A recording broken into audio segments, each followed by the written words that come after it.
Tokyo, 1h du matin. Dans un petit cybercafé de Ikebukuro, le jeune Isayama s'occupe de nettoyer le sol. Il apprécie le mouvement répétitif des poils du balai sur les lattes du plancher. Cela lui permet de penser à autre chose. À son manga. Plus précisément, à son histoire. Une histoire à laquelle il manque ce petit je ne sais quoi qu'il n'arrive pas à trouver. Soudain, la clochette sonne. Un homme rentre. Isayama a à peine le temps de relever la tête que l'étranger s'avance vers lui. Cela ne devrait pas être possible et pourtant ses pas font trembler la centaine d'ordinateurs. Plus curieux encore, à mesure qu'il s'avance, une musique retentit. Une fois arrivé à son niveau, l'étranger l'empoigne par le col avec force. Le jeune employé de 19 ans se retrouve en équilibre sur la pointe des pieds. Paniqué, il s'entend demander « Qu'est-ce que vous faites ?» Le nouveau venu, manifestement ivre, regarde à droite puis à gauche. De grosses gouttes de sueur perlent sur son front et ses tempes. Sa respiration est rauque, son regard apeuré. Ils ont un hurle. Pardon ? Demande Isayama qui n'a évidemment rien compris à son charabia d'homme beurré. Ils sont dans les murs. Ce n'est pas le poing du vieux fêlé qui frappe le jeune Isayama, mais bien ses mots. Et avec une violence que ses phalanges n'auraient jamais pu atteindre. Soudain, tout s'emboîte. Et des images défilent. Mais oui, s'écrie Isayama. L'employé, euphorique d'enfin mettre le doigt sur ce qui manquait à son récit, se met à rire à gorge déployée. Il est rapidement accompagné par le type bourré, lui aussi ravi qu'on le comprenne enfin. Les deux hommes rient et rient pendant 1, 2, 3 minutes d'affilée, sous les regards médusés des clients du cybercafé. Et c'est comme ça qu'est née l'attaque des Titans.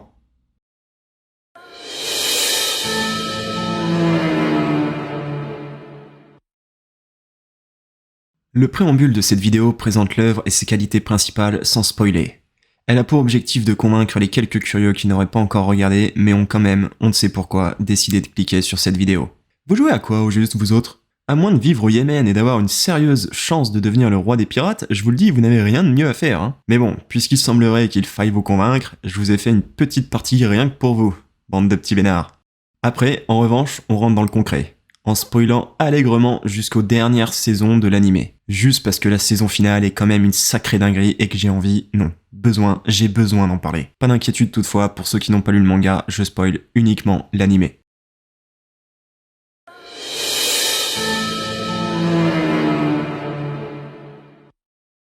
Imaginez-vous vivre prisonnier, dans une immense cage à ciel ouvert, vous préservant du monde extérieur par de gigantesques murs protecteurs.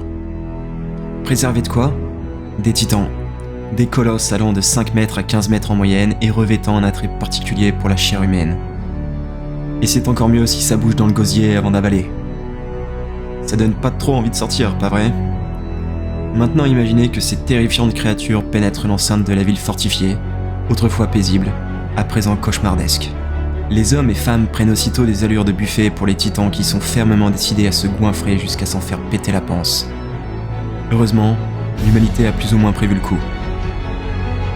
En pleine crise, elle peut quand même compter sur un outil spécialement développé pour affronter des colosses de 15 mètres de haut. La manœuvre tridimensionnelle, ou ODM en anglais, permet à celui ou celle qui la maîtrise de se déplacer à grande vitesse dans les airs grâce à un système de câbles et de gaz compressés. Nul besoin d'être un génie pour comprendre le potentiel épique d'un tel pitch. En revanche, ça aide à gagner des prix. L'œuvre aura en effet remporté plusieurs récompenses prestigieuses au cours de son existence. Parce que oui, le manga est déjà conclu. Mais, pour une fois, on parle bien ici de l'adaptation animée qui sublime encore davantage l'œuvre originale. Non mais regardez-moi ça. C'est tellement beau que j'en ai la nausée. Et écoutez-moi ça. C'est tellement beau que j'en ai la... Si vous refusez de me croire sur parole, les sublimes musiques ont été validées par Hideo Kojima en personne. Rien que ça. L'histoire d'AOT est loin d'être une suite de scènes d'action un peu stupides. Bien au contraire. Maîtrisée de bout en bout, elle offre des plot twists d'un niveau rarement atteint dans un shonen. C'est notamment pour ça que je fais ce préambule, pour que vous filiez voir ce magnifique animé avant qu'il ne soit trop tard et que moi, ou un autre énergumène, ne vous spoile un moment qui aurait dû vous choquer. Finissons cette introduction sur les personnages. Le casting très diversifié saura convaincre jusqu'aux plus réticents, à commencer par Mikasa, la waifu numéro 1 de tout whip qui se respecte et, plus sérieusement, l'un des rares protagonistes féminins d'un shonen qui ne donne pas envie de s'arracher les yeux. Coucou!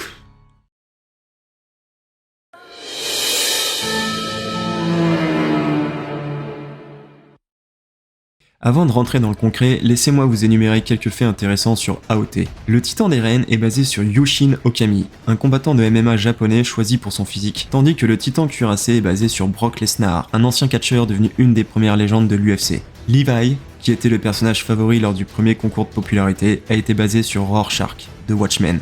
Cela explique sa taille, sa personnalité singulière, sa force surnaturelle et son foulard blanc.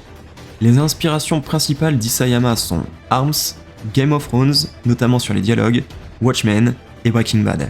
Falco est par exemple directement inspiré de Jesse et on retrouve des caméos de plusieurs personnages sous la forme de titans. Un parc d'attractions a ouvert ses portes au Japon où l'on pouvait admirer des statues à taille réelle de titans un peu partout, mais aussi faire un tour de Grand 8 en VR, parfait pour se croire en train de voler à l'ODM en plein Shiganshima.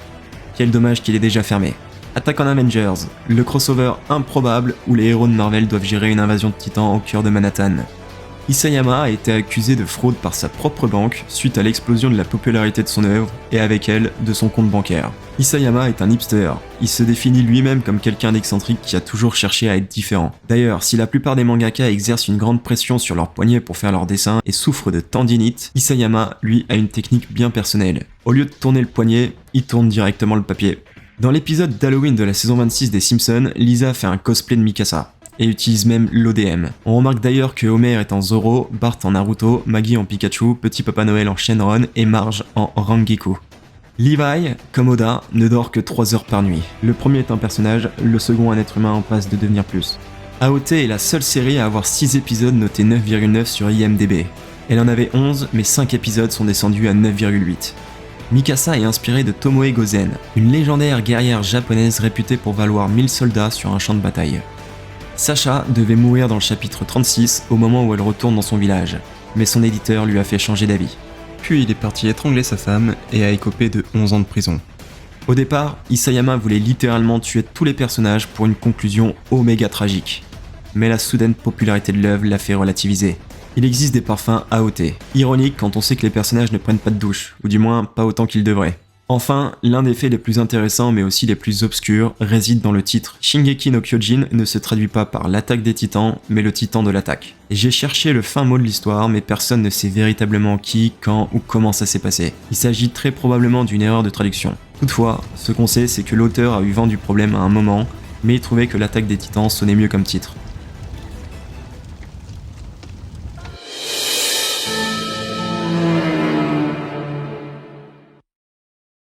Ceux qui savent, savent. Les animés ne sont qu'une pâle copie du manga qu'ils adaptent. Suffit d'aller voir ce qu'ils ont fait à Berserk. Pourtant, il arrive, une fois par décennie, qu'un animé égale l'œuvre originale. AOT, lui, la dépasse allègrement. Sans vouloir manquer de respect aux magnifiques planches de Isayama, c'est juste trop difficile pour lui de se hausser au niveau d'une super production, comme le sont les premières saisons de AOT. L'auteur emploie une belle métaphore. Il parle du manga comme d'un concert live avec sa magie mais aussi ses défauts.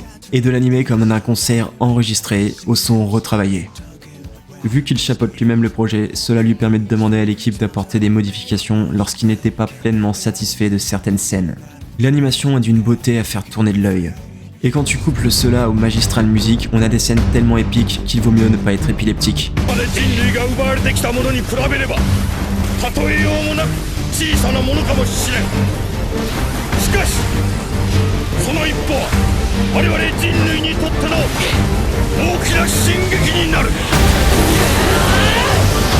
Comme ce joli petit monde mérite qu'on les présente, attardons-nous 2 minutes sur le God Staff, comme on les appelle. C'est faux, personne les appelle comme ça à part moi. Déjà, AOT a une liste de producteurs longue comme mon bras d'orang-outan, ce qui atteste de la qualité. Comme ils étaient légion à se dire que ça ferait un bon animé, au final, ça fait un incroyable animé. Bon, comme ce sont ceux qui alignent le pognon sans trop inférer directement, intéressons-nous plutôt aux véritables responsables de ce banger.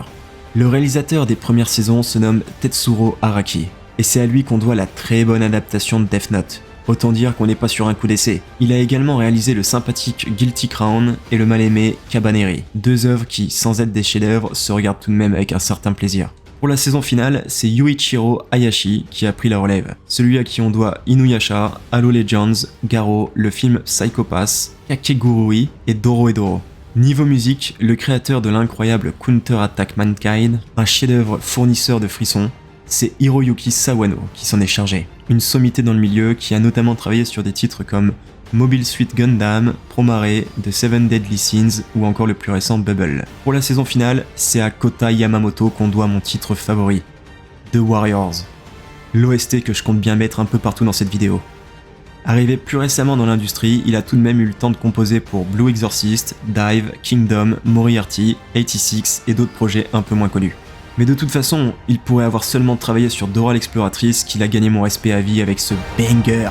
Vous l'avez compris, non seulement ils ont été beaucoup à croire au projet, mais ils ont mis toutes les chances de leur côté, ce qui est souvent la clé pour faire les choses correctement, on va pas se mentir.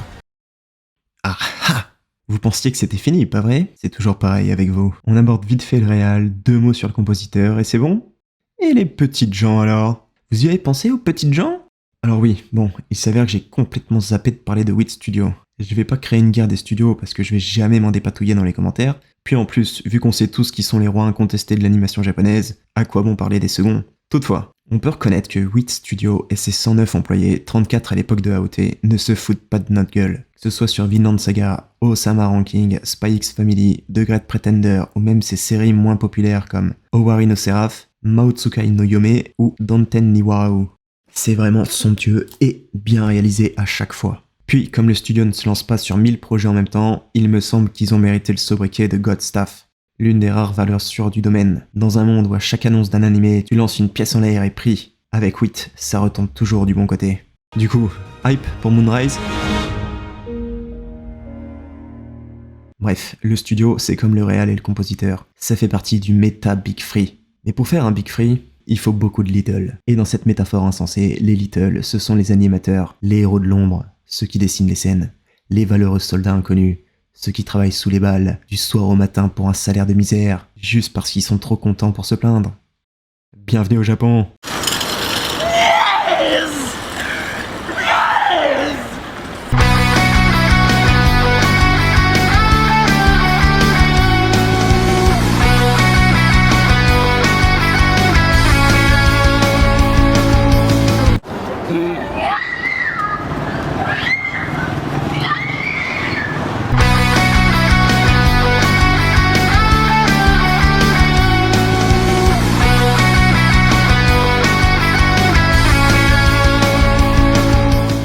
Et dans cette métaphore sans queue ni tête, beaucoup c'est 78. 78 animateurs en freelance pour une belle tranche, financièrement misérable pour la plupart, passionnés pour tous. Les hommes et femmes qui font tout le boulot sans que personne n'évoque leur nom. Jamais. Jusqu'à maintenant. Alors j'espère que vous êtes prêts parce qu'on va pas chômer, hein.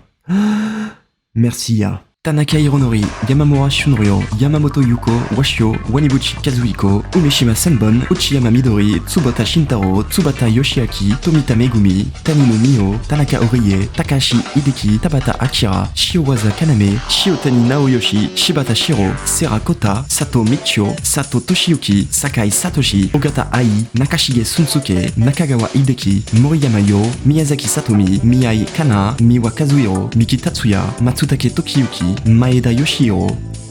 Attrapez-les, attrapez-les, attrapez-les tous, Wit Studio! Liang Boya, Kudo Akiko, Kubota Shikashi, Koyanagi Tatsuya, Komaru Toshiyuki, Kobayashi Naoki, Kitayama Shuichi, Kato Hiromi, Kamogawa Takahiro, Ito Tatsufumi, Ishii Yumiko, Imada Akane, Ikariya Atsushi, Hiramatsu Tadashi, Hashimoto Isanori, Asegawa Michio, Asegawa Itomi, Asegawa Saki, Hamaguchi Akira, Abe Takashi, Goto Masami, Fujita Masayuki, Fuji Toshiro, Enomoto Hanako, Ebisu Takuma, Awai Shigaki, Aoki Mariko, Akao Ryotaro, Abe Misao, Ishiyama Masashi, Hirata Tomihiro, Yokoyama Akitoshi, Daisuke Tokudo, Fujiwara Yoshiyuki, Besho Makoto, Yoshida Kenichi, Yoshibe Naoki, Koizuka Masashi. Maintenant, si vous êtes un génie à la Rain Man, vous savez qu'il reste 5 animateurs que je n'ai pas nommés. Jouons un petit jeu, voulez-vous? Jouons à qui est le vrai responsable de l'excellence de l'animation des premières saisons de l'Attaque des Titans. Ouais, j'aurais peut-être dû faire un peu plus court. Et les nominés au titre de dieu caché de l'animation japonaise sont... Chiba Takaki, pour la scène où Armin force un peu trop sur le bronzage.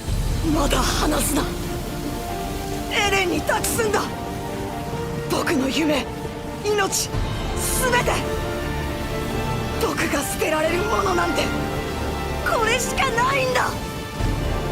きっとエレンなら海にたどり着く。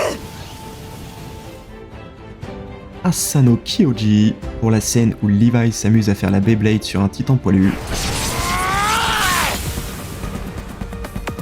え？一人の兵士に気をつけろって？はい、リヴァイ兵長は危険です。こいつがリヴァイか。同じなんだ、何も見えない。目をやられたのか。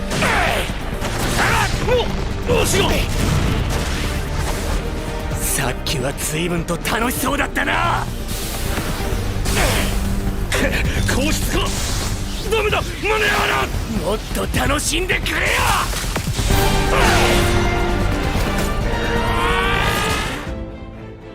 Kadowaki Satoshi pour la scène où Levi rentre dans un bar.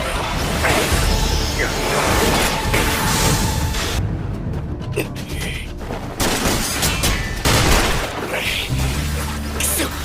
っちの動きを完全に読んでたってことか。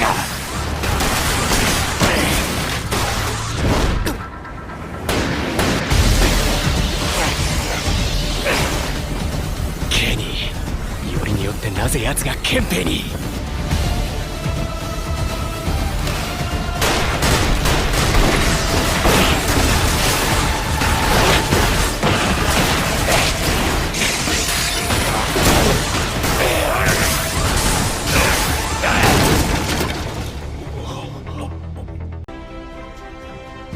Imai Arifumi pour la scène où les protagonistes tombent sur ce qu'ils pensent être une immense réserve d'eau potable. ここには自由がある。ずっとそう信じてた。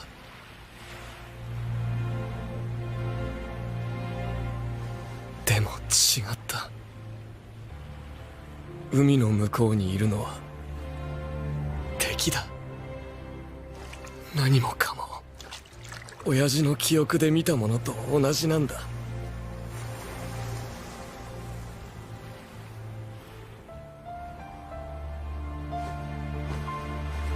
まあ、向こうにいる敵全部殺せば俺たち自由になれるのか。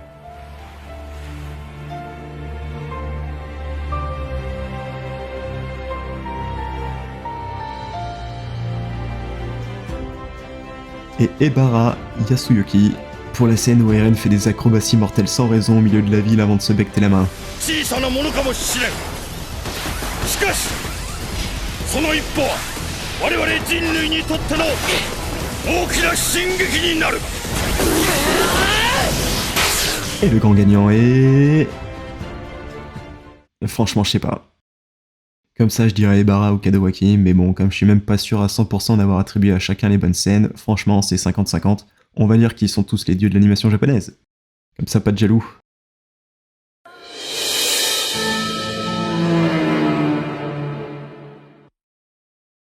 Oui, vous avez bien lu. L'attaque des titans est un shonen. Moi aussi, ça m'a surpris, surtout après avoir explicitement clamé le contraire dans mon top 10 des Battle Shonen. Mais à culpa. Kabana.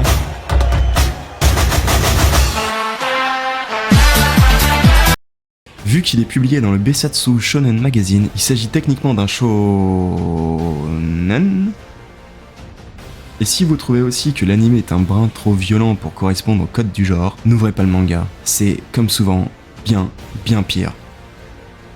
Pourtant, quand on voit autant de membres voler dans tous les sens, le volume de violence physique et psychologique, la moralité ambiguë, surtout pour les dernières saisons, AOT n'apparaît pas franchement comme une œuvre aussi accessible pour le jeune public que les One Piece, Naruto ou Bleach.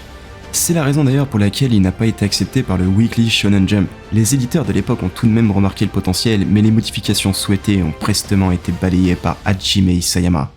N'importe quel autre jeune aspirant mangaka aurait sauté sur l'occasion. Il aurait répondu à chaque demande de la Shueisha et en avant les histoires. Mais non, l'auteur avait déjà la sienne. D'histoire. Le clochard du cyber y avait veillé, il n'était pas question de modifier le moindre trait. Dans le monde de Hajime, le premier projet, il revêt une double importance.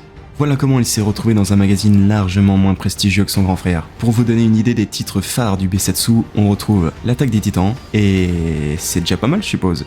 J'exagère, mais malheureusement pas tant que ça, puisqu'en termes d'œuvres véritablement populaires, on retrouve Blue Lock, Konokatachi et Tomodachi Game. On est quand même loin de la force de frappe de la concurrence directe. En fait, Isayama trouvait les shonen trop formatés, et comme c'est en lisant Arms, un shonen lorgnant pas mal de l'autre côté de la barrière qu'il a trouvé sa vocation, ce n'est pas une surprise s'il se retrouve lui-même en train de jouer les funambules. L'auteur ressentait le besoin de créer un style nouveau, dépourvu d'étiquettes. Et je crois qu'on est tous d'accord pour dire qu'il a bien fait.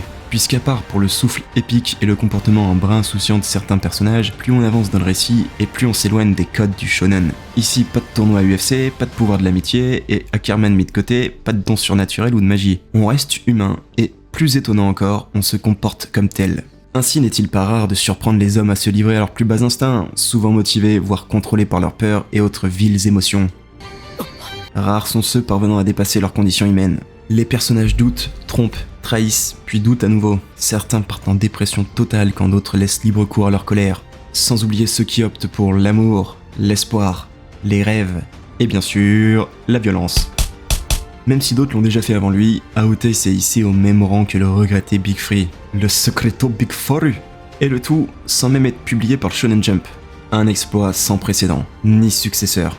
Alors va-t-il devenir le chef de file d'une nouvelle ère du shonen, d'un changement profond et durable dans le courant, ou entrera-t-il dans les annales comme un ovni, le récit éphémère d'une histoire épique, réaliste et différente?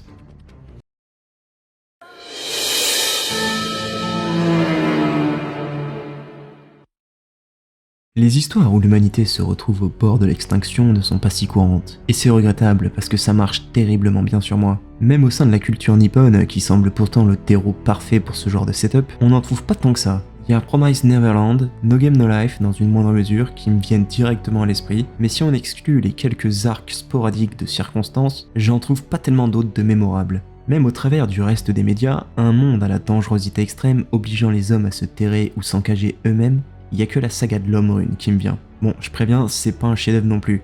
Mais si vous adorez le setup et n'avez rien contre les romans de fantasy, je vous la conseille modérément, c'est plutôt sympa. Par contre, si vous voulez un chef-d'œuvre de fantasy, il y a le Nom du Vent. Juste incroyable, et chez nous, il y a la Horde du Contrevent. Toujours un truc avec les vents. Évidemment, je ne doute pas qu'il y ait pléthore de séries B dont je n'ai pas entendu parler ou que j'ai oublié avec le temps. Du coup, n'hésitez pas à me rectifier en commentaire. Si vous avez des recos, je suis toujours preneur. Le pitch de base se fait rare, mais pas unique. En revanche, les Titans, pour le coup, c'est du jamais vu auparavant. À moins que... Mais comme j'ai dédié une partie à ces beautés incomprises un peu plus tard, on va directement enchaîner sur la véritable originalité de l'attaque des Titans. Ce qui fait véritablement le sel de l'œuvre, ce ne sont pas les monstres, mais bien l'arme pour les combattre. J'ai nommé la manœuvre tridimensionnelle, que j'appellerai ODM parce que c'est plus classe et surtout plus rapide. Après tout, il fallait bien un moyen pour pouvoir lutter contre les titans, et quand on veut donner dans le registre épique, l'idée est juste exquise. Surtout pour une adaptation en animé. L'ODM est vraiment bien pensé. J'ai beau réfléchir, je ne vois pas de meilleure réponse à la problématique des titans d'un point de vue scénaristique. Elle offre à l'humanité un second souffle bienvenu, mais qui ne déséquilibre pas non plus la lutte. Sa force dépend directement du talent de son utilisateur, mais même Levi en personne se retrouve handicapé dans des grands espaces sans relief.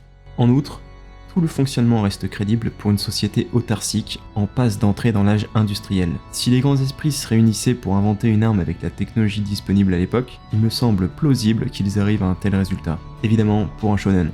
Il fallait pas non plus qu'ils créent un dispositif parfaitement sûr pour l'utilisateur qui leur permettrait d'éliminer les titans à distance, saturer le risque, saturer la hype. À la place, on leur assure plutôt que s'ils se font pas bouffer par les titans, ça sera par les tuiles, briques ou dalles. Je rigole, puisque l'ODM est juste parfait. Il témoigne de la profonde réflexion d'Isayama sur son œuvre.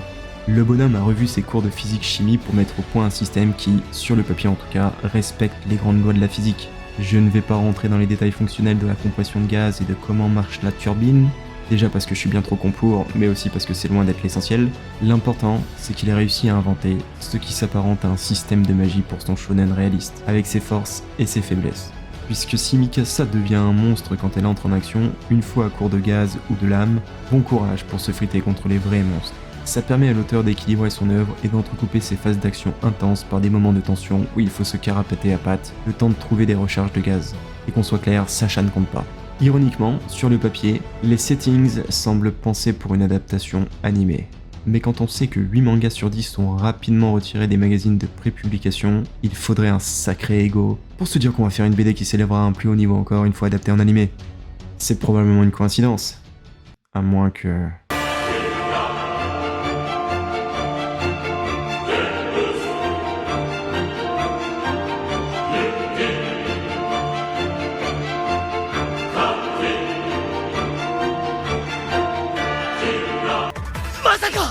Bon, si vous êtes comme moi, un rêveur simple d'esprit qui vendrait terre et mer pour l'opportunité de se foutre en l'air en ODM, sachez que nous ne sommes pas seuls. On vit quand même dans un monde plus grand qu'on ne le pense, où des gars comme Herotech, retrouvez sa vidéo en description, décident d'inventer un véritable prototype. Ouais, vous emballez pas trop non plus, parce que ça n'a pas encore l'air tout à fait au point. Mais on progresse. Et si dans 20 ans, tout le monde se balade en ODM, ça sera grâce à des gens comme lui. Ouais, mais vraiment, vous emballez pas, je sens que c'est pas gagné.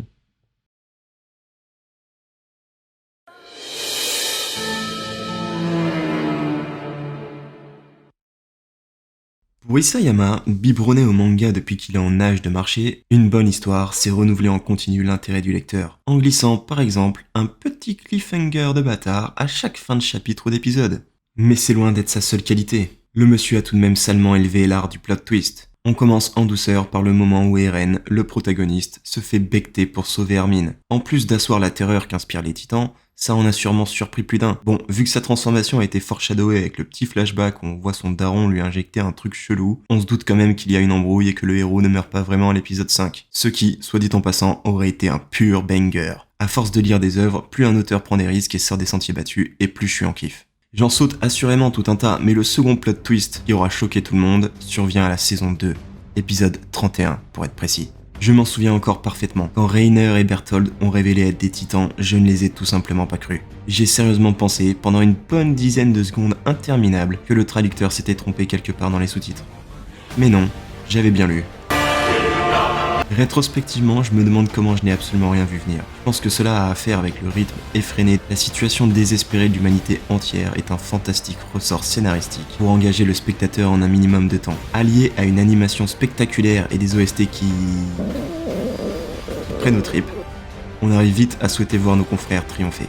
Tellement en fait qu'on en devient plus enclin à fermer l'œil sur quelques détails, voire oublier tout le reste. Quand Eren s'impose comme le seul espoir du genre humain, on s'en fout de savoir comment il est devenu un titan. Ce qui s'est aussi habilement traduit dans l'histoire via le comportement des personnages qui n'avaient pas le temps de se poser des questions. Et pourtant, ce n'est pas les indices qui manquaient. Déjà les cheveux de Reiner, c'est littéralement visible sur le titan cuirassé à l'épisode 1, faut vraiment être aussi miro que moi pour pas le voir. Plus parlant encore, quand Eren vient de se transformer et que les cadets doivent reprendre le QG des mains des titans, la situation est quand même plutôt extrême. Et pourtant, t'as Reiner qui ne demande qu'un seul truc en boucle, c'est de savoir quelles sont les passions de ce titan, ses goûts musicaux, s'il met des ananas sur sa pizza, etc. etc. Et c'est là que c'est fort, parce que tu te dis qu'il est juste fasciné par le premier titan qu'on voit affronter, ou plutôt dérouiller ses semblables. Mais ce n'est pas tout. Quand Eren se transforme devant tout le monde, regardez la tête qu'il tire. Reiner. Le mec qui jusqu'ici n'a pas lâché la moindre expression et surtout pas une peur aussi manifeste. Il est vraiment désemparé parce qu'il comprend que son nouveau meilleur ami vient juste de devenir son pire ennemi de toujours. Il perd tout self-control et file vers la scène, suivi par seulement 2 personnages, Annie et Berthold. Tiens. Et ça ne s'arrête pas là. Quand Reiner et Berthold rencontrent le titan bestial, ils font encore une sacrée tronche, remarquée par Ymir. Ce qui se comprend puisque Daddy débarque en personne pour leur mettre un petit coup de pression. Hop là, petite claque derrière le crâne, ça fait jamais de mal.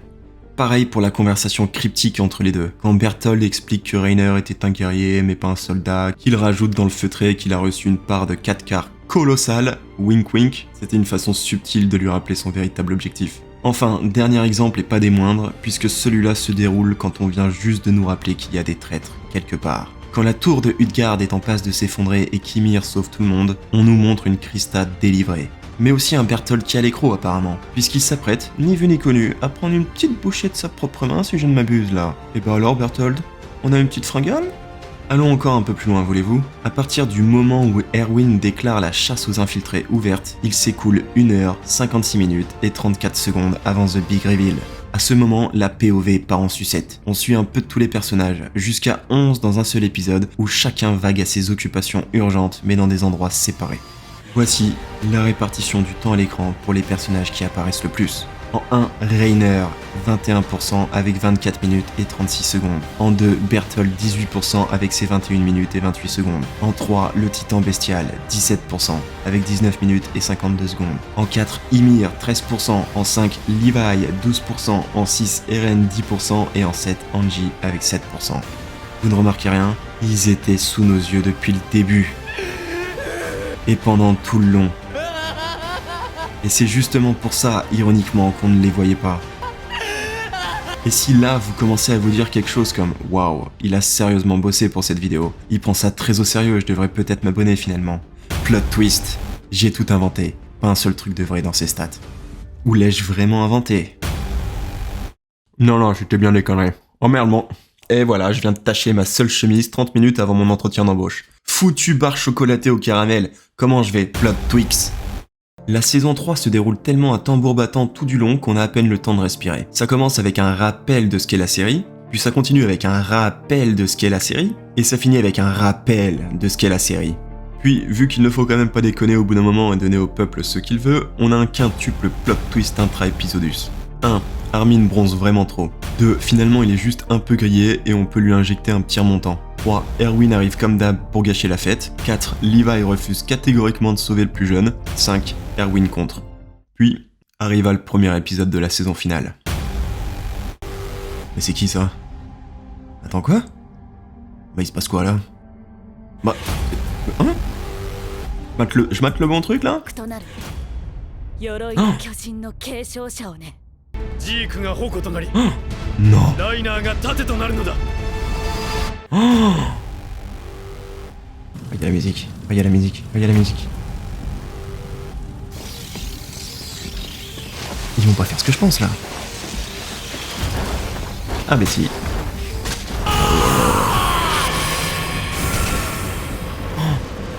Oh putain. Waouh. Ah ouais, je crois que je mate le bon truc finalement. Si autant pour Reiner, pourquoi pas, celui-là je parie que personne ne l'a vu venir. Il sort tellement de nulle part que j'ai sérieusement douté être en train de regarder la bonne série. Comme ça, d'un coup, on nous présente un immense champ de bataille qui ne peut pas avoir lieu sur l'île où absolument toute l'action s'est déroulée jusqu'ici. On pensait que cette histoire se passait en huis clos, on pensait que ce récit racontait la survie de l'humanité retranchée sur une île. On avait tort. Bordel, la claque que je me suis pris quand Isayama nous a annoncé que tout ce qu'on avait vu jusque-là n'était qu'un prologue. C'est simple, j'ai même pas noté la baisse, plutôt drastique il faut bien avouer, dans la qualité de l'animation. Et pour moi, c'est à ça que tu remarques que t'es sur un petit bijou scénaristique, quand on a absolument plus rien à foutre de la qualité d'animation d'un animé. Relactivision. Même si on n'atteint pas le niveau assuré par l'incroyable Wit Studio, c'est loin de brûler la rétine. Encore une fois, quand tu as des scènes où des Eldiens sont lâchés dans les airs pour déverser une pluie titanesque, franchement la qualité de l'animation n'est pas la première pensée naturelle. En fait, à ce moment, je doute que quelqu'un, quelque part, puisse se dire autre chose que waouh. Enfin, ceux à jour dans l'animé savent qu'il reste un ultime plot twist qu'il convient d'évoquer. Le plus extrême, celui que les gens retiendront. J'en parle un peu plus tard. Bam, le taux de rétention, y'a quoi maintenant YouTube?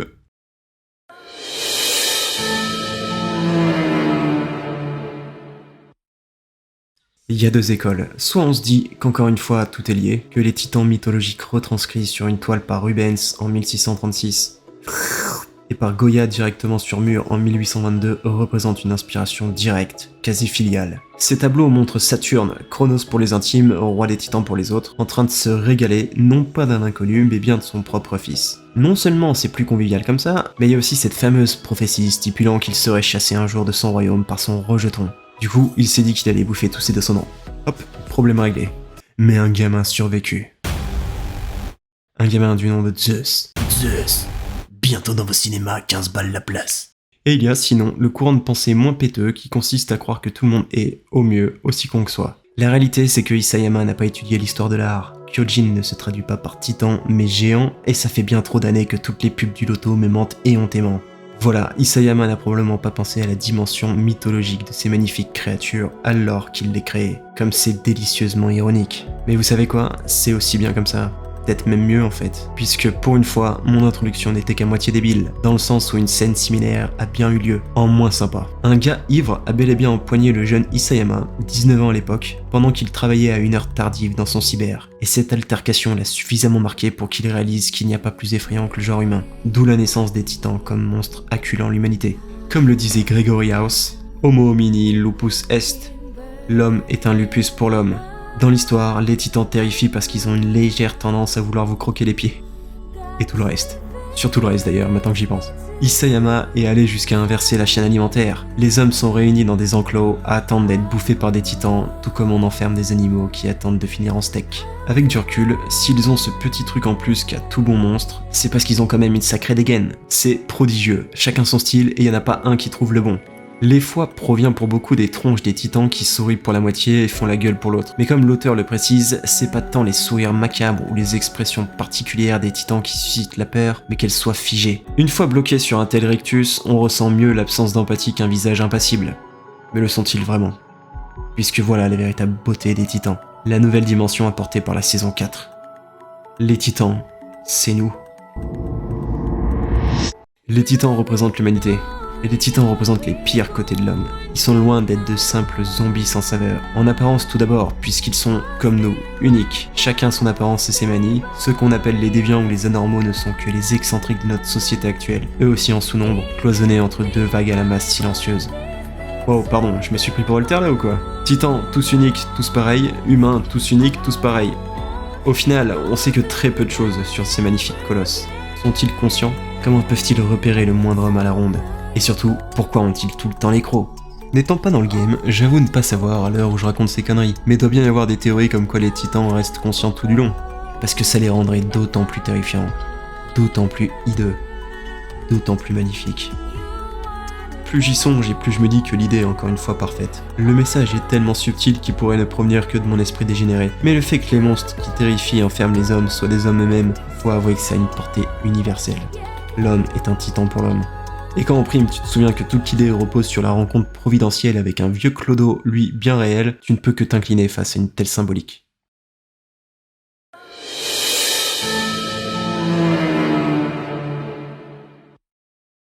Armin Arlette, intelligent, sensible, solaire. Certains n'aiment pas Armin, parce qu'au début, contrairement aux autres protagonistes, il démontre une peur primaire envers les titans. Mais ne nous leurrons pas, messieurs dames, si nous étions subitement lâchés dans l'enceinte du mur Maria, nous ne serions pas un Ackerman, et nous ne serions même pas un Armin, nous serions le gars sans nom ni futur qui se fait engloutir par le titan le plus moche du groupe. Les personnages comme Armin, humains et réfléchis, avec le bon dosage de pragmatisme, sont indispensables pour élever la série à un autre niveau. Si on n'a que des expandables qui n'ont peur de rien, la terreur que doivent inspirer les titans s'évapore aussitôt, et ça devient juste de l'action stupide. Il est impératif d'avoir des protagonistes aux réactions réalistes pour que les badass de service puissent briller. D'autant plus que notre Beatles préféré s'illustre, en plein air déjà, car il adore tout ce qui est mer et soleil, mais aussi lorsqu'il s'agit d'agiter ses neurones. Son sens de l'observation, son empathie et son intellect en font un incroyable stratège naturel, ce qui lui a permis de survivre jusqu'ici et d'avoir été le seul à intégrer la squad de Levi sans avoir fait partie du top 10 de sa promotion. Armin, c'est la voix de la raison, celle du lecteur. Armin, c'est le Usopp de AOT, c'est le vrai héros de l'animé. Sasha Browse. Au ressort comique de l'œuvre, Sasha serait la best girl dans un monde sans Mikasa, en concurrence avec Angie. La fameuse scène de la patate lui servant à la fois d'introduction et de surnom aura immédiatement rallié tout le monde à sa cause. Celle de bouffer le plus de trucs possible avant de clamser de manière imprévue. On peut dire qu'à défaut d'avoir des yeux, elle aura eu du nez. Non, plus sérieusement, rip Sasha. C'était définitivement la plus sage. Erwin Smith. Erwin pourrait bien être l'anti-Sasha. La seule personne qui, même une fois réunie avec notre fille patate sur une île déserte, n'arriverait pas à la supporter. L'insouciance naturelle de la jeune femme est en totale opposition avec ce qu'est Erwin, ou plus exactement, ce qu'il a dû devenir. Notre Erwin a une poisse terrible, surtout lorsqu'il s'agit de commander des charges épiques. Mais c'est plus fort que lui, il peut pas s'empêcher d'en lancer une à la moindre occasion. Oh, que vois-je? Un pauvre titan qui n'a rien demandé à 12 km? Comment ça, il y a des soldes sur les potirons ce matin? Ah, mais comment t'en vouloir à Erwin? Je comprends. Avec un tel pouvoir, j'aurais fait tout pareil à ta place. Pourtant, il n'a pas toujours été comme ça, notre général. Avant, il avait des rêves, des envies, des émotions. Seulement, il s'est dit que ça faisait chier tous ces trucs, alors fuck it, on y va, où il est mon cheval. Erwin, comme nous tous, est un pur produit de son environnement. Vu que le sien n'est pas fou, il a pris sur lui de le devenir pour rééquilibrer. À situation désespérée, mesure désespérée. Pour sauver ses frères et sœurs, il a renié jusqu'au tréfonds de son humanité, dans le but ironique d'affronter des démons primaires en apparence, mais peut-être, juste peut-être, quand même plus humain que lui dans le fond. Erwin, c'est le général inébranlable, c'est le gars autrefois affable qui pour l'humanité s'est changé en diable. Levi Ackerman. Que serait un shonen épique sans un capitaine badass? Et le moins qu'on puisse dire, c'est qu'on a été servi. C'est simple, dès qu'il entre en action, Levi te fait aussitôt oublier qu'il ne mesure qu'1m60. Je plaisante bien sûr, puisque sa modeste morphologie lui permet d'être une cible plus compliquée à atteindre pour les titans. En plus, son faible poids consomme moins de gaz au kilomètre et rend ses déplacements plus vifs. Quand tu couples ses qualités naturelles à sa lignée, il devient clair qu'il est né pour faire des triples saltos en ODM et découper du titan à la chaîne. En prime, d'un point de vue méta, Levi s'impose dès sa première apparition comme l'idole des gens pas forcément très grands, ce qui fait tout de suite mouche dans un pays comme le Japon. Abordons 2 secondes le clan Ackerman, notre belle petite brochette de badass. Dommage qu'on n'en connaisse que 3. Je ne compte pas le vieux schnock, ni Kuchel, la mère de Levi dont on ne sait rien. Et alors, je ne compte définitivement pas les parents de Mikasa, qui sont les Ackerman les moins Ackerman de tous les Ackerman. Qu'il repose en paix.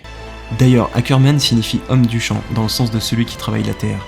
Paysan quoi. Mais comme beaucoup de ses membres semblaient dotés d'un courage prodigieux, la famille royale les anoblit avant de les transformer en garde du corps. C'est là qu'un ancien roi d'Eldia eut l'idée de faire des petites expérimentations sur ses soldats d'élite pour les élever au rang de demi-dieu. Bon, si la méthode n'a toujours pas été éclaircie, les résultats sont eux évidents. Comme le précise Eren au chapitre 112, les Ackerman obtiennent la force d'un titan en conservant leur corps humain. L'éveil leur offre également l'expérience de tous les anciens Ackerman décédés. Autrement dit, c'est un cheat code instantané pour obtenir l'un des meilleurs combattants de la planète. Plus intéressant encore, les Ackerman sont bel et bien nés pour servir. Si à cette heure on ne peut être sûr de savoir si Eren mentait ou non, force est de constater les actions des membres d'un clan conçu pour protéger leur roi. Pour Mikasa tout d'abord, c'est le plus flagrant. Depuis qu'Eren lui a filé une écharpe, elle est tombée raide dingue de lui. Tu parles mal, tu t'approches trop près, elle pète un câble. Mikasa fera tout pour le protéger, quitte à devenir moralement très ambiguë. Si elle a bon fond en temps normal, ça s'arrête au moment où son devoir biologique de protéger se rappelle à elle.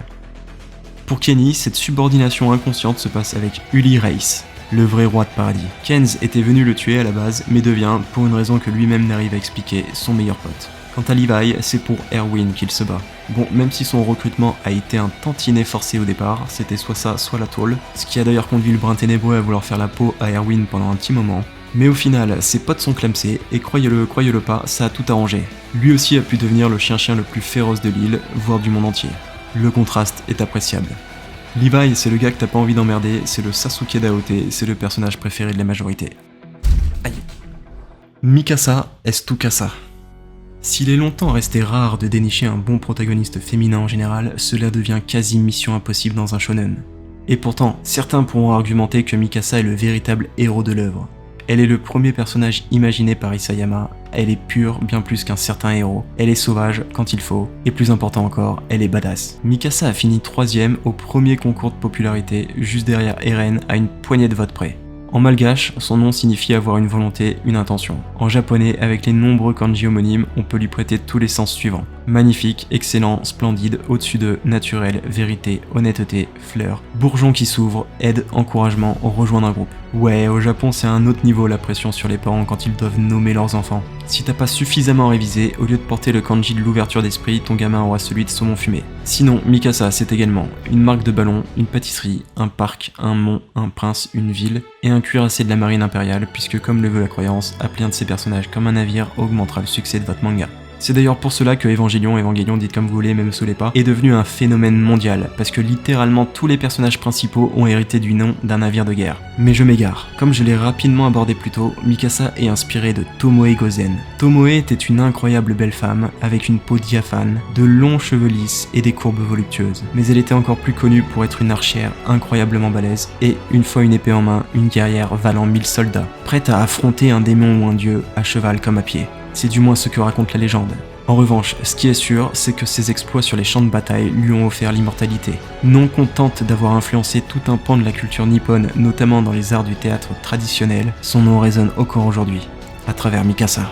Une inspiration plutôt prestigieuse donc. Les mauvaises langues pourront toujours siffler que Mikasa est l'héroïne classique des shonen, juste en beaucoup plus badass, que son amour inconditionnel pour Eren l'empêche de réellement évoluer. Mais primo, c'est celui qui dit qui est. Deuxio, qu'avez-vous donc, au juste, contre l'amour? Le sien est contagieux, ses motivations crédibles et logiques. Elle a reçu une écharpe, bordel, comme ça, gratos. Je sais pas si vous vous rendez compte, hein, combien ça coûte une telle étoffe à Shiganshina. Enfin, tertio trimo, elle a encore le temps, même s'il va falloir faire vite, de rajouter une nouvelle couche à son écriture, en tuant de ses propres mains son amour de toujours. Ah bah tu l'as pas vu venir celle-là, pas vrai Roméo? Bien. Maintenant, je crois qu'il est temps de parler d'un dernier personnage. Taux de rétention, taux de rétention.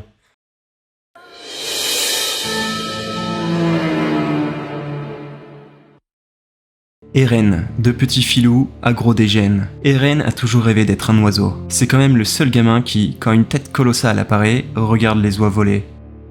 Il veut se sentir libre. C'est son truc.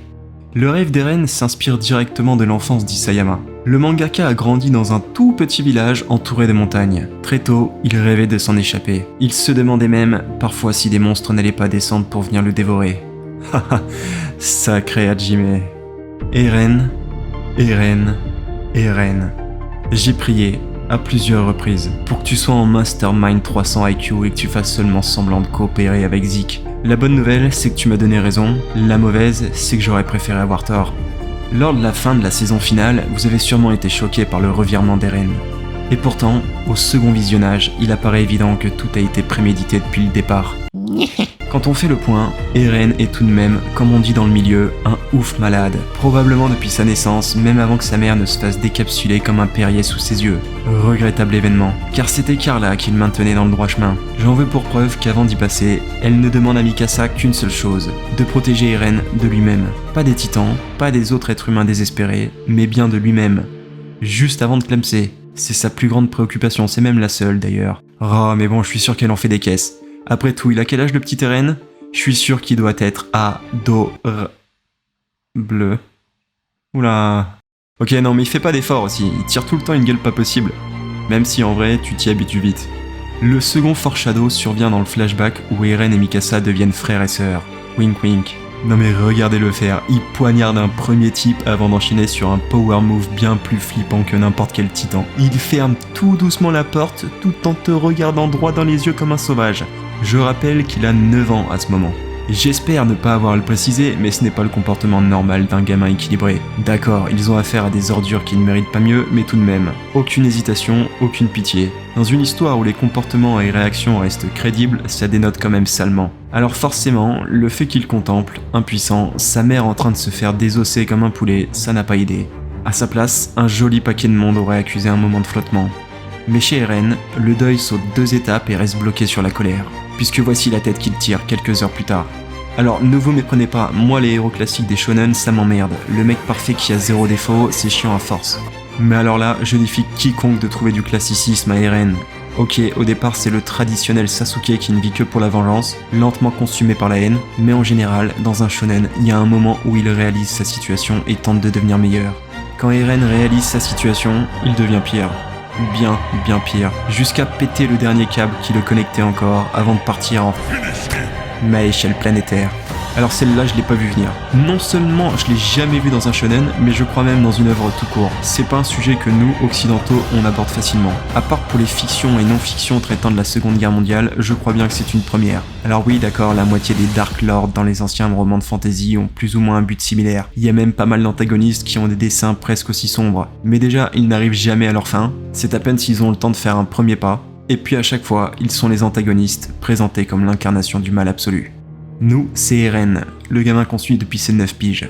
Le héros avec qui on transpire, on rit, on pleure. Du coup, la question devient légitime. On peut savoir ce que tu fous là au juste, Eren, frérot? Il est important de préciser qu'Eren n'est pas un psychopathe, puisqu'il ressent des émotions. C'est manifeste. Premièrement, Dieu merci, il ne part pas en extermination totale sans aucune raison. C'est bien plus tordu que ça en fait, parce qu'il le fait pour ses proches et son peuple. Le bonhomme est même capable de rougir, tout gêné quand il déclare son amour à ses amis. Mais bordel, tantôt attachant, tantôt dégénéré, le fait que ce soit lui qui pousse son père à stomper la botlane de la famille royale m'a fait froid dans le dos. Pareil pour le fait qu'il ose venir voir les gens qu'il compte annihiler. Il a même le toupet de pleurer pour certains sans jamais essayer de trouver une autre alternative.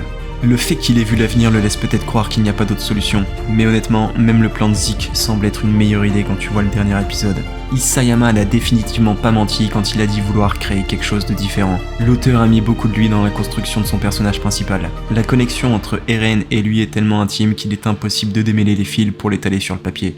Les deux partagent des traits, c'est indéniable. Et pas forcément ceux que Isayama voudrait exposer de prime abord. Il le dit lui-même, Eren reflète la mauvaise partie de lui, ses mauvais côtés, et toute l'histoire progresse dans le but de s'en débarrasser. Eren est tout autant capable d'aimer que de haïr, de protéger que de tuer. Il reste fidèle à lui-même et à sa quête de liberté, une liberté dont il ne pourra même pas profiter vu le peu d'années qui lui reste à vivre, mais qu'il souhaite offrir à ses amis. C'est pour eux et les gens de paradis qu'il entreprend d'exterminer le monde. Malgré tout ce qu'on pourra dire pour tenter de comprendre, une chose est sûre. À présent, Eren est au-delà de toute rédemption. Peu importe ses motivations ou ses raisons, il est allé bien trop loin pour espérer une conclusion douce ou même un peu amère. Honnêtement, je ne vois pas comment il peut y avoir une fin un tant soit peu satisfaisante sans une mort brutale, probablement des mains de Mikasa.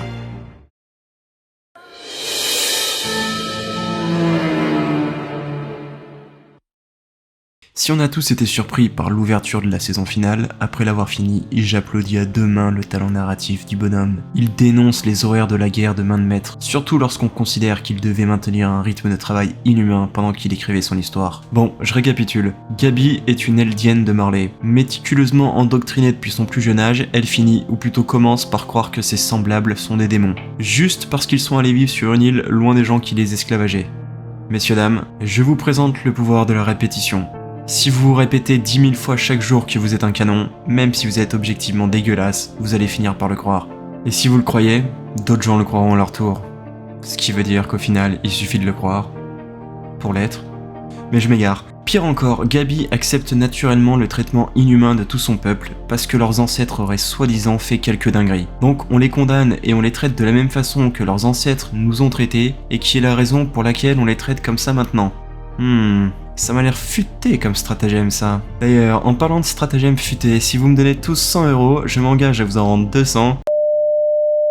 Donc Gabi tue Sacha, seconde best girl, par vengeance à la vengeance d'Eren, son double métaphorique, sans même réaliser qu'elle vient juste d'amorcer un nouveau cycle de violence sans fin. Comme l'univers adore l'ironie, notre Eren Junior et son fidèle acolyte Falco sont recueillis par la famille Braus. Le père, la mère, les frères et sœurs adoptifs de notre regrettée fille Patate, assassinée par Gabi, qui s'assoit à sa table, utilise sa vaisselle et graille sa nourriture.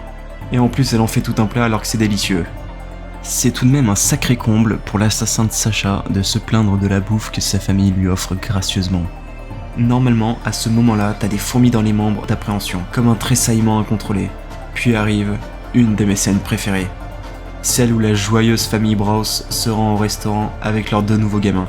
Si on a tous connu des repas de famille un peu tarés, je suis prêt à parier qu'il n'était pas au niveau de celui-ci. Quand tu réalises que l'assassin de Sacha va aller bouffer au restaurant de son fiancé en compagnie de sa famille, tu ne peux que te trémousser sur ton siège dans l'attente du malaise qui arrive à grands pas. C'est pas compliqué, à part les MVP que sont papa et maman Braus, à peu près tout le reste a cherché à buter quelqu'un à un moment du déjeuner. En voyant cette scène, je me suis fait deux réflexions. 1. Mais bordel, qu'est-ce que je suis en train de mater ? 2. Quel génie machiavélique, c'est Isayama. Personnellement, j'ai trouvé la critique très bien construite. La misère des Eldiens restés bloqués sur le continent, lobotomisés dès qu'ils furent en âge de penser, qui du coup suivent aveuglément les conneries qu'on leur a racontées et développent une haine envers leurs frères. Ça peut sembler fou que Gabi jure que les habitants de paradis sont des démons quand elle-même est une Eldienne. Pourtant, les Gabi existent bel et bien. Ça se passe aussi comme ça chez nous, où chaque camp déshumanise celui d'en face pour qu'une fois le moment venu, ils commencent pas à se demander si le type qui vont abattre a une famille.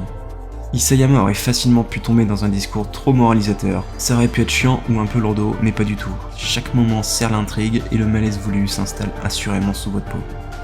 Est-ce qu'on peut parler d'un Candide 2.0 ? Chacun se fera son opinion.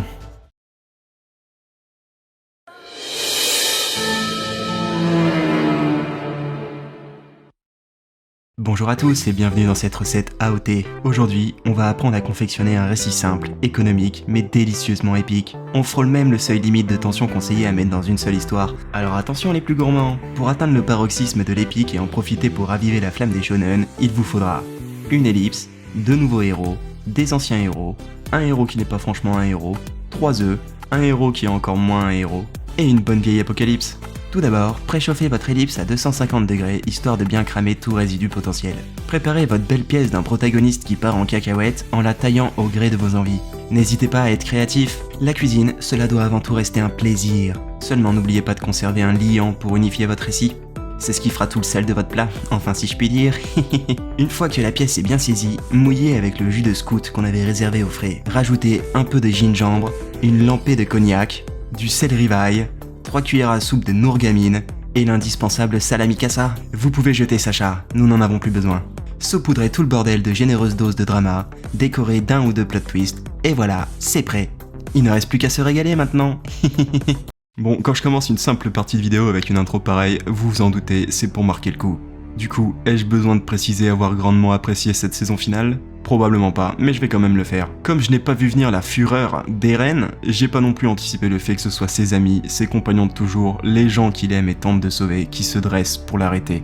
Honnêtement, à ce stade, Shakespeare serait déjà fier. Mais alors qu'en plus notre Dream Team, Ackermans & Co, s'allie avec ceux qui les voient comme des démons, les habitants d'un continent qui ne peut s'unir que dans la haine de ce peuple qui ne leur a absolument rien fait, ceux qui ont clairement mis le feu aux poudres et activé le premier engrenage de ces événements en détruisant le mur Maria, tout cela dans le seul but égoïste de récupérer le titan fondateur pour garder leur main mise sur les pays voisins.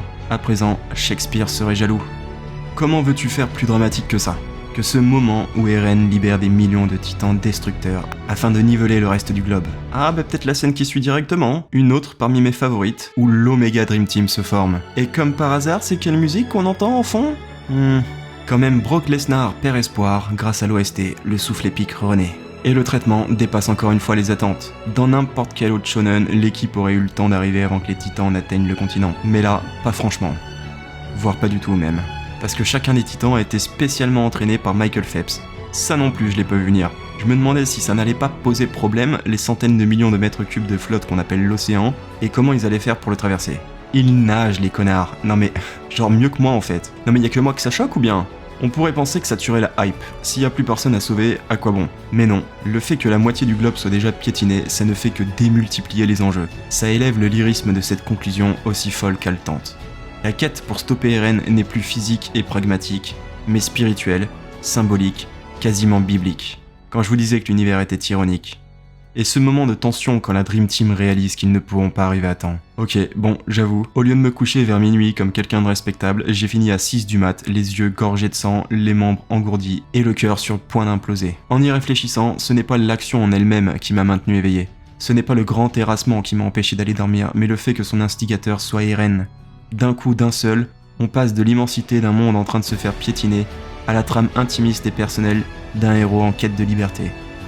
Si cela avait été le rôle de Pixis que de péter une durite et d'aller faire de la marelle sur les continents, on n'aurait pas eu la même intensité dans les scènes.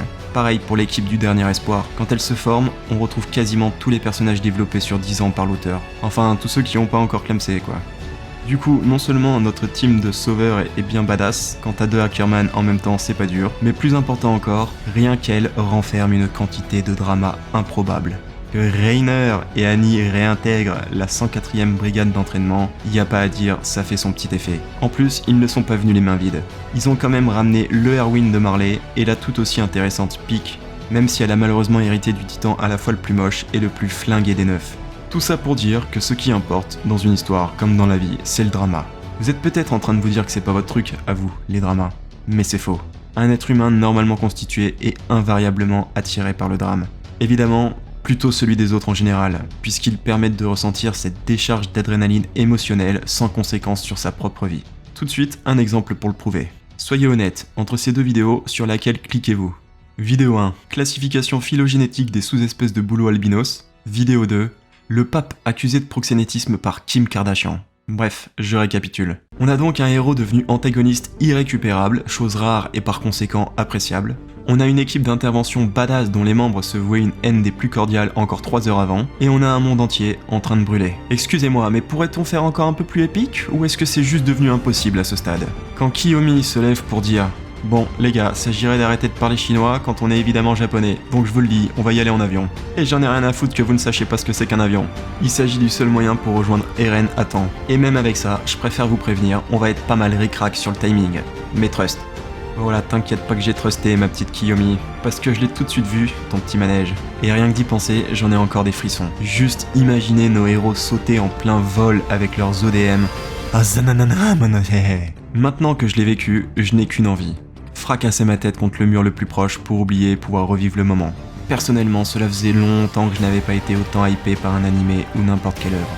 J'avais oublié ce que c'était, que de suer du cul avec des personnages immergés dans la tension d'une situation urgente, d'un monde à sauver, d'un ennemi inarrêtable qu'il faut, par tous les moyens, réussir à stopper. Du caviar que je vous dis. Et en parlant gourmet, laissez-moi rappeler, en guise de conclusion, la scène la plus épique de cette délicieuse saison finale. バカな俺は巨人だぞ人間の姿のまま俺を殺す気かこれがパラディ島の悪魔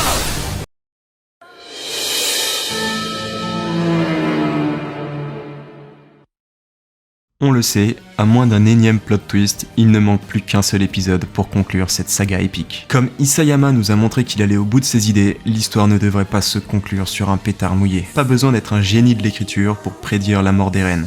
De toute façon, il n'a plus que quelques années à tirer, donc autant faire ça maintenant quand ça a encore du sens. Et si quelqu'un doit fumer notre héros comme un jambon, cela ne peut être personne d'autre que notre héroïne, Mikasa. Vu qu'on nous réserve un épisode d'1 heure environ pour apporter la conclusion à un pamphlet de la bande dessinée, va pas falloir chômer. Maintenant, il y a un truc qui me chagrine. 2. Avec le fait que j'ai réussi, malgré mes 7 couches de sécurité, à m'auto-spoiler une des dernières pages du manga. Attention, light meta-spoilers, vous allez comprendre. Je suis tombé sur quelques critiques et tout le monde semble unanime. Le dernier chapitre serait, je cite, nul à chier. Mais je vous parle d'un niveau de nullité à chier si élevé que les lecteurs en arrivent à déconseiller l'ensemble de l'œuvre. On parlerait donc d'une fin épouvantable, du niveau de Game of Thrones. Ce qui me surprend énormément vu le niveau de maîtrise affiché par Isayama depuis les premières cases. Mais en considérant l'ampleur du raz-de-marée de merde que j'ai aperçu, il y a probablement une part de vérité indéniable dans la déception de cette fin. Toutefois, ne tremblez pas mes fidèles abonnés, les autres je m'en fous, puisqu'il subsiste un espoir. Comme l'auteur travaille étroitement avec les équipes d'animation, il est possible, voire probable, qu'on nous serve une conclusion différente. De quoi rendre justice au shonen le plus sauvage de l'histoire.